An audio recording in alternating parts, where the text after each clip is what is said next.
¿Ya? Buenos días.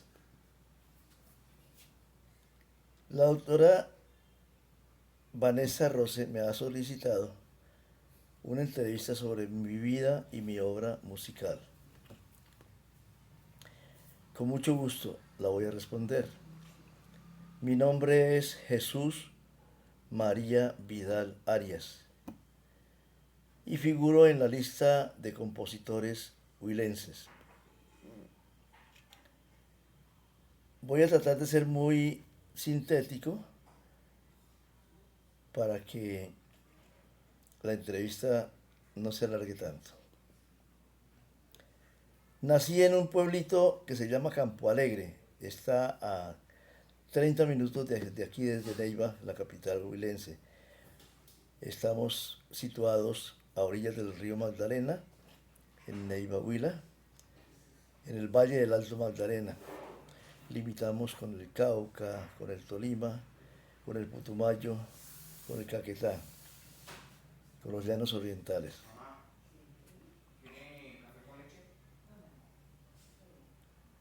La afición por la música me nació por venas. Esto viene por venas.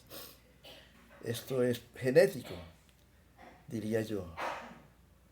Pero también por cultura, porque la cultura de nuestro pueblo ama, ama, ama nuestra música. Ama mucho nuestra música.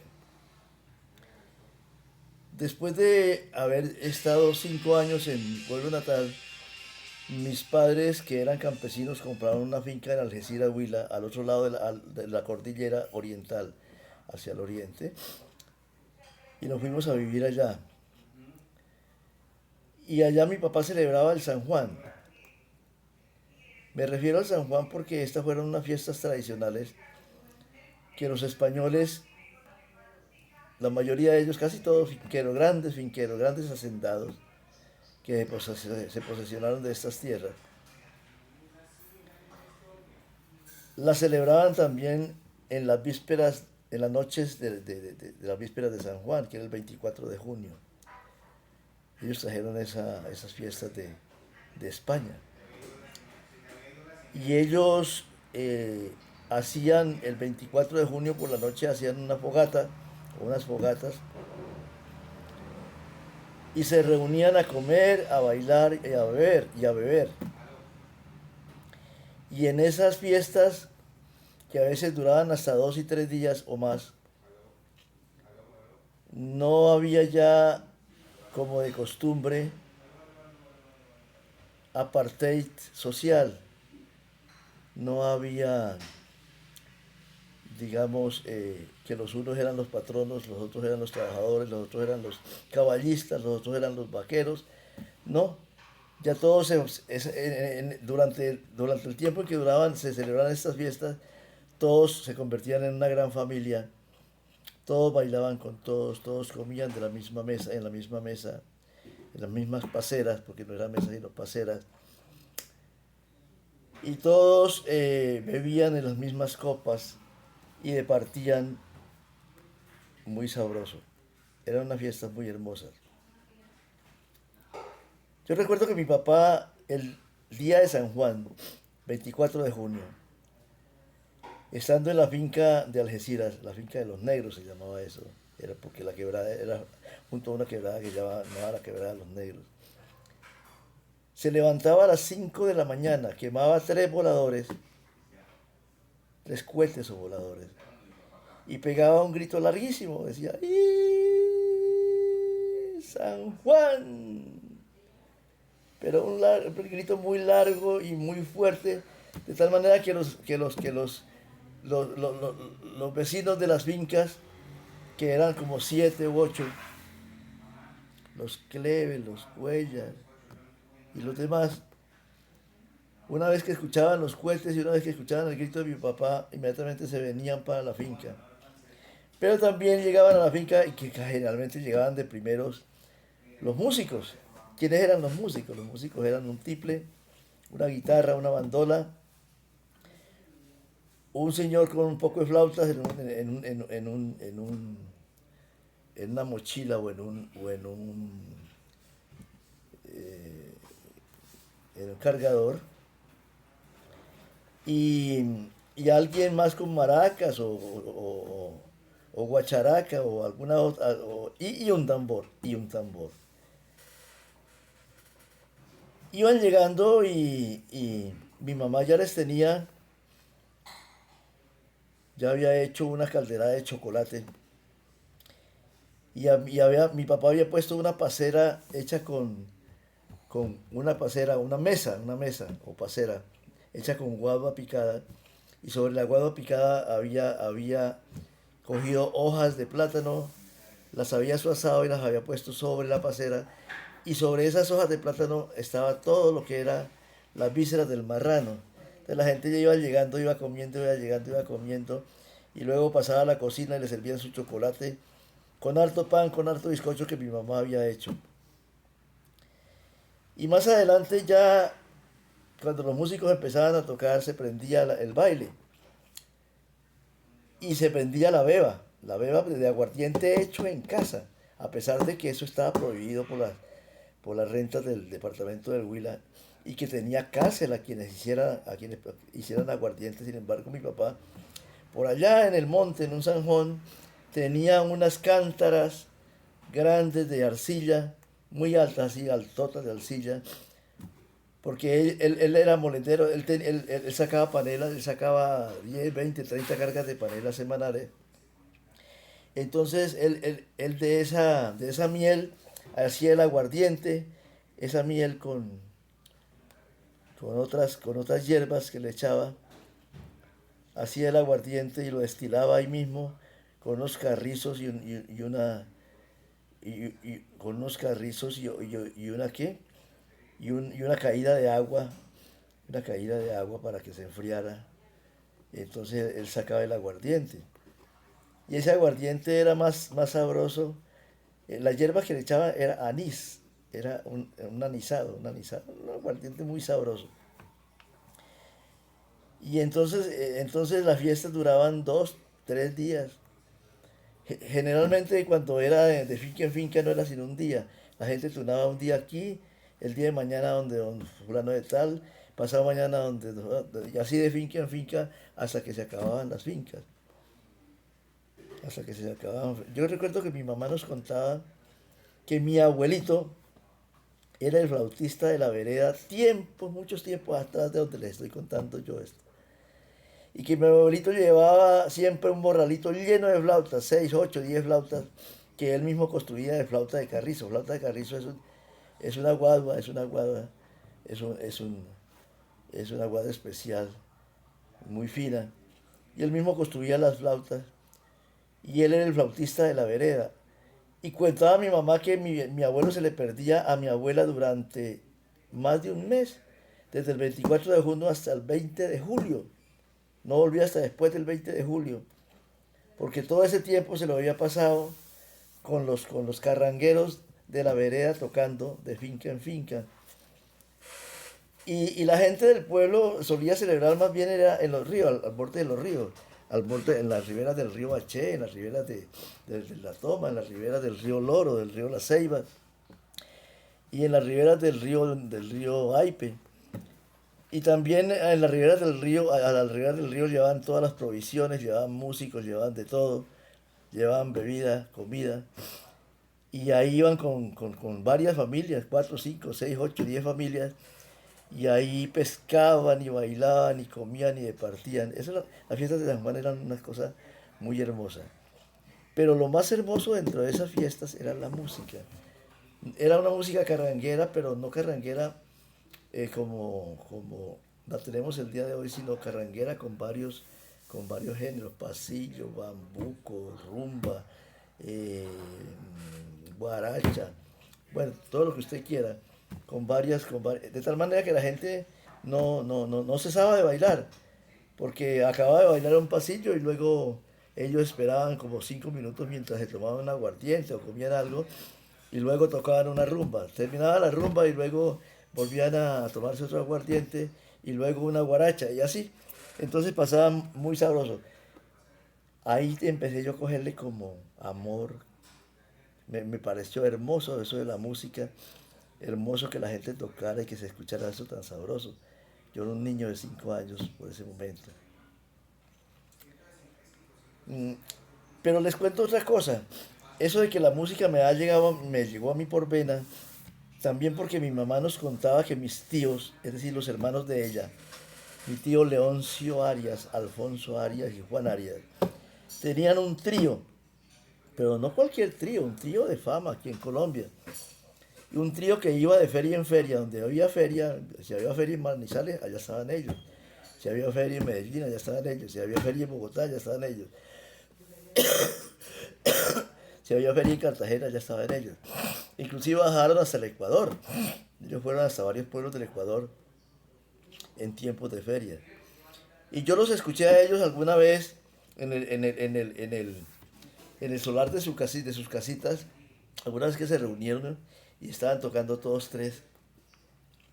Y no, pero qué músicos de verdad, qué músicos de verdad. Una belleza de música. Entonces no es ocasional el amor que yo le tengo a la música. Como le digo, me ha venido por vena, es vena musical de familia. Mi mamá cantaba muy bien, mi papá cantaba muy bien. Mis hermanos, todos son músicos. Mi hermano Gerardo Vidal toca el acordeón. Eh, bueno, cada uno. Mis hijos todos son músicos. Mi hija es violinista de la Sinfónica Juvenil y canta también. Mi otra hija fue aquí de los coros del Conservatorio de Música. Mi otro hijo ha sido rockero y ha sido cantante de, cantante de boleros, bolerista. Ya ha tenido sus grupos también.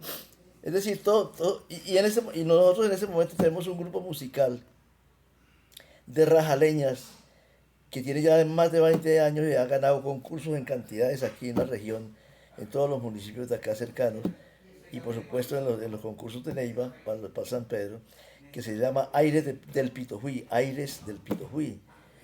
Y es un músico de rajaleñas. Y el rajaleñas es otro tipo de música, tal vez de las más auténticas que tenga nuestro territorio huilense junto con el sanjuanero. Pues bien, después de que yo ya llegué a Algeciras y estuve estudiando en la escuela, en algún momento le dije al sacerdote que yo me quería ir a estudiar para sacerdote y él me ayudó y me fui para un pueblo que se llama La Mesa de Elías, en donde había un colegio mayor, era donde empezaban a entrenar a los niños, donde se hacía quinto de primaria y sexto bachillerato, donde empezaban a entrenar a los niños que querían ser sacerdotes. Allá yo también pertenecía a los coros del seminario y allá hice mis primeros pinitos de estudio musical. Allá conocí el pentagrama, conocí las notas musicales, conocí algunos acordes y pertenecía al coro de la capilla del seminario, en donde se cantaba pura música religiosa, pero fundamentalmente música gregoriana. Aprendí bastante de música gregoriana. ¿No? Canté bastante música gregoriana. Y más adelante ya cuando yo fui cantor de pueblo, más adelante fui cantor de pueblo, yo cantaba la misa de Ángeles, cantaba, bueno, muchas cosas de los cantos gregorianos. Entonces, esa música gregoriana no se estudia en lenguaje musical en pentagrama, sino en tetragrama. No son 5 líneas, sino cuatro líneas. Y tiene unas claves diferentes a la clave de sol y la clave de fa de la música normal. Y tiene pues unas cadencias muy hermosas.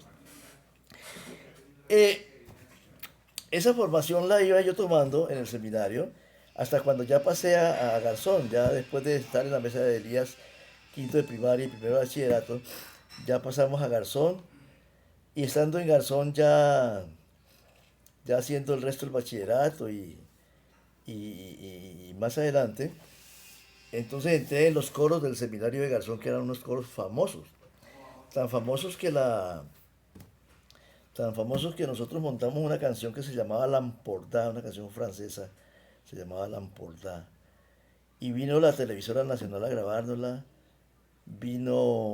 fuimos a cantarla al Teatro Colón y, y la cantamos pues por todos los pueblos del departamento del Huila cuando había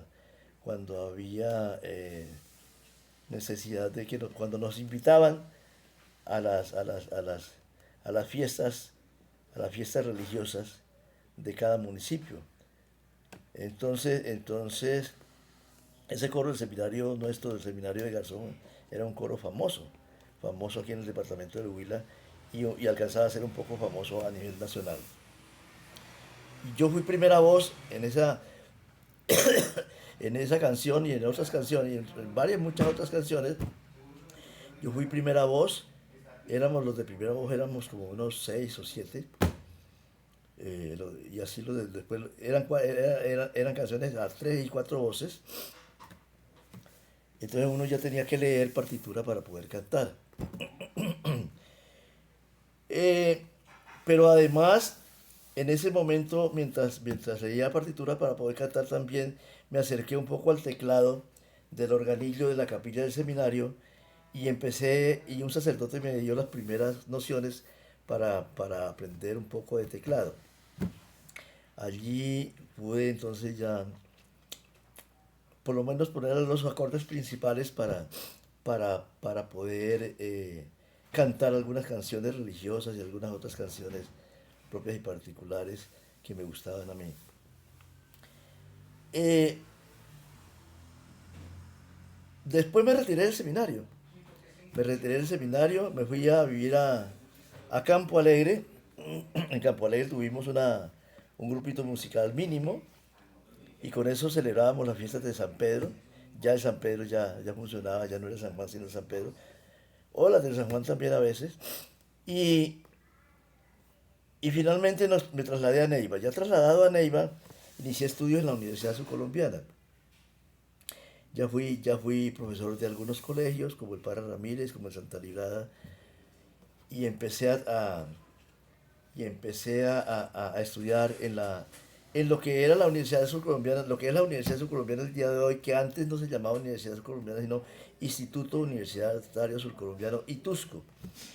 En ITUSCO había un rector, una gran persona, que nos acolitaba todo, y entonces con él sacamos una reina para un San Pedro, y para sacar la reina la acompañamos con un grupo musical que formamos, a un poco de carrera, pero que después lo fuimos puliendo. Y que él nos puso un maestro que se llamaba el maestro Pedro J. Chavarro. Ese grupo musical se llamó la Estudiantina de Itusco. Y en ese grupo musical el maestro Chavarro nos incitó a componer. Dijo, muchachos, ustedes bien podrían componer canciones, ustedes tienen todo, tienen buena voz, tienen buen oído, algunos conocen el lenguaje musical, ¿por qué no componen? ¿Por qué no intentan componer? Y efectivamente yo en algún momento se me presentó una oportunidad muy importante, y es que el cantor de la Catedral de Neiva, que se llamaba Rafico Ramírez, había renunciado porque se iba a vivir con su familia a Bogotá, ya estaba de edad y ya no quería estar más en Neiva. Entonces su familia se lo llevaba para Bogotá y había renunciado y no había quien tocara el órgano en la Catedral de Neiva. Los sacerdotes Jairo Trujillo y el padre Chávarro, el sacerdote Chávarro, que han sido compañeros míos en el seminario, me mandaron llamar para ofrecerme ese cargo, que si yo quería tocar el órgano en la Catedral de Neiva, que con mucho gusto me pagaban un sueldo y me dejaban la oportunidad de tocarlo. Yo les dije, bueno, es que yo no soy así como muy versado en esas cosas. Dijo, no, ese se va puliendo y poco a poco se va puliendo. Me arriesgué y empecé a ser el organista de la Catedral de Neiva. Ahí poco a poco fui aprendiendo algunas cosas con músicos que de pronto llegaban y se paraban a verme tocar, músicos del conservatorio o con algunos otros amigos músicos que fui adquiriendo por ahí. Y poco a poco fui aprendiendo más cosas. Y duré como organista de la Catedral de Neiva 5 años y medio mientras hice mi carrera universitaria. Y durante ese tiempo, entonces, en algún momento, cuando el maestro Pedro J. Chavarro nos incitó a componer, yo sobre las teclas del órgano de la catedral compuse una cancioncita muy modesta que se llamaba Juntos Haremos la Historia. Como estaba en ese tiempo de moda la revolución, y yo me había metido un poco por un lado a ser estudiante revolucionario, entonces ya tenía algunos elementos revolucionarios y le puse una letra lo más revolucionaria que yo pude, hasta donde yo pude, y le puse una música que tenía algún aire de música religiosa mínimo, pero que también tenía de mi propia cosecha. Oiga, pues esa canción se la llevé al maestro Pedro J. Chávarro y le gustó. Y dijo, la vamos a montar con la estudiantina de Itusco, y pegó tanto que después la llevamos al Teatro Colón, allá sonó, la llevamos al Teatro Piguanza de aquí en Neiva, ahí sonó, la llevamos a todos los municipios del departamento del Huila donde sonó con la estudiantina de Itusco, porque no había estudiantes, entonces había que ir a incentivar a la gente, a los municipios a que se matricularan en el Itusco para conseguir estudiantes. Y sonó después en la radiodifusora nacional, también nos invitaron allá a cantarlo, pero la parte donde sonó con más, donde yo la sentí más apoteósica, donde me sentí más en la gloria, digamos, con esa canción, fue en un festival de coros en la UIS de Santander, Universidad Industrial de Santander, que nos habían invitado. Nos fuimos con la estudiantina de Itusco a ese festival de coros. Y en ese festival de coros nos le hicieron cantar en el Coliseo cubierto de la ciudad de Bucaramanga ante como 1500 personas, entre ellos muchos estudiantes de varios colegios y de la universidad. Y nos la hicieron repetir 5 veces y 5 veces me la aplaudieron. Entonces eso fue como sentirse uno en la gloria. Pues bueno, esa canción después siguió funcionando, después la escuché en las marchas de campesinos de aquí, en las marchas de campesinos y de maestros de Bogotá. Algún día me llamaron de España que, mire, profesor Vidal, que su canción está sonando en tal emisora aquí en España. Cualquier día, otro día me llamaron de Nicaragua, que mire, profesor Vidal, que su canción la están poniendo aquí en la emisora no sé qué de Nicaragua. Y la canción se fue haciendo famosa hasta que los estudiantes la acogieron en una asamblea general de estudiantes y profesores. Los profesores y estudiantes la acogieron, la legitimaron. Porque una cosa es que un asunto lo legitimen y otra cosa es que lo legalicen. La legitimaron como el himno de la Universidad Colombiana y así estuvo durante 40 años. Legítimamente considerada el himno de la universidad y lo cantaban siempre que había actos universitarios, cantaban la canción en las ágoras, cantaban canciones en los grados, en todas partes. Hasta que después, ya cuando yo me pensioné, 40 años después, un profesor de la Universidad Subcolombiana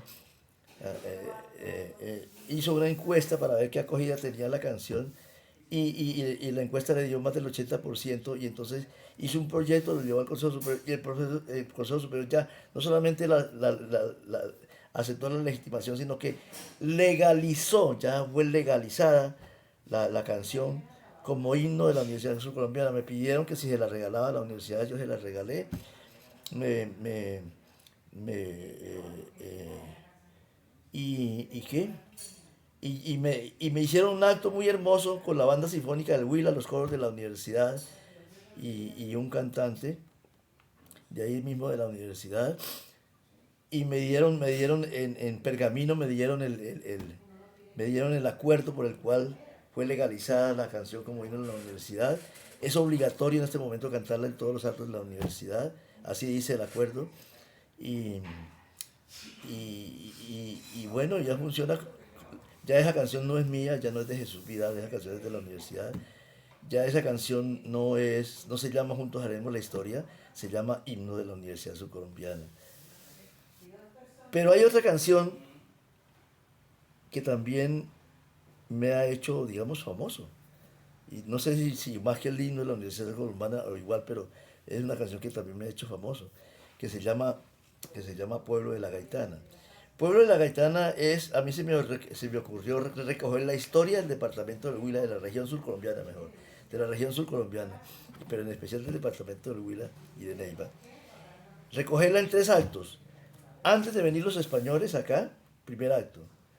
Cuando vinieron los españoles acá, segundo acto. Y el sueño después de que los españoles ya no funcionan acá, sino que ya el pueblo se toma, digamos, las riendas de esto. El primer acto es de la canción que se llama Pueblo de la Gaitana. Está en ritmo de danza, y la letra, como les dije, se refiere, vinieron los españoles y te vinieron los españoles, no, eh, está pueblo de la Gaitana, tierra valiente de Huila, llevas tu sangre, guerrera, llevas tu sangre, guerrera, librada de tanto guerrear.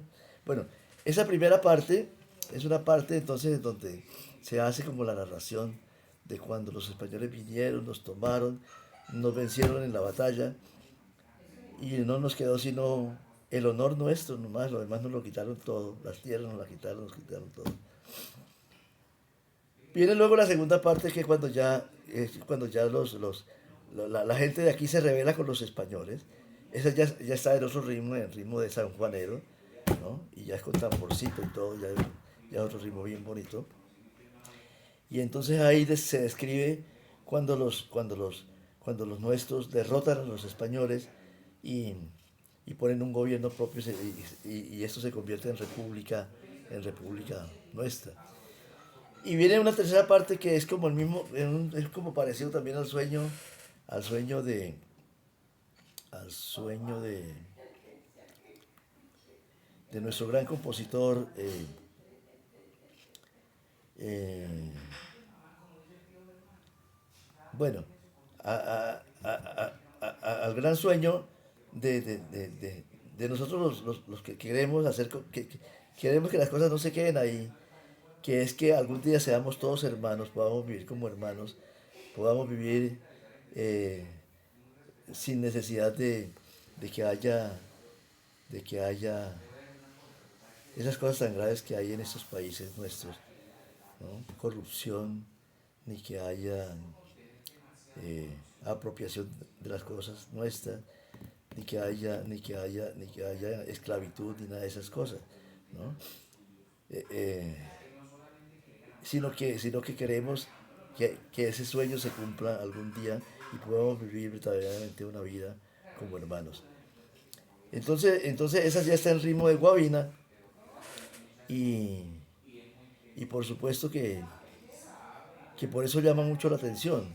Esta canción que les estoy contando en este momento, que se llama Pueblo de la Gaitana, ganó en el Mono Núñez con el dueto de antaño, de aquí, un dueto muy bueno. Ha ganado en varios otros concursos a nivel nacional. Ha ganado en muchos concursos, sobre todo de niños aquí a nivel regional. Y pues la gente la quiere mucho porque inclusive hay un músico de aquí que fue director de cultura del departamento de Huila que dijo que ese debería ser el himno del departamento de Huila, que si él tuviera poder lo convertiría en el himno del departamento de Huila porque verdaderamente merece la pena esa canción como está compuesta. Eh, yo tengo más canciones como Mujer Huilense, como Elopita y otras que no, pues, por lo largo de la entrevista no me voy a poner a hablar sobre ellas. Dejo por ahora ahí y espero que a la doctora Vanessa le sirva esta entrevista. La felicito porque es una de las únicas personas que se ha acordado de los músicos de región. Yo soy un músico de región y generalmente se hacen los trabajos es con los músicos del centro del país, de Bogotá, de Cundinamarca, de Medellín, de la costa atlántica, y no se tienen en cuenta los músicos de región. De verdad que para mí es muy grato que la doctora Vanessa se haya fijado en las composiciones nuestras, en este compositor que les está hablando. Un saludo, un abrazo para todos, especialmente para la universidad donde estudia la doctora Vanessa, y que Dios los bendiga a todos. Muchas gracias.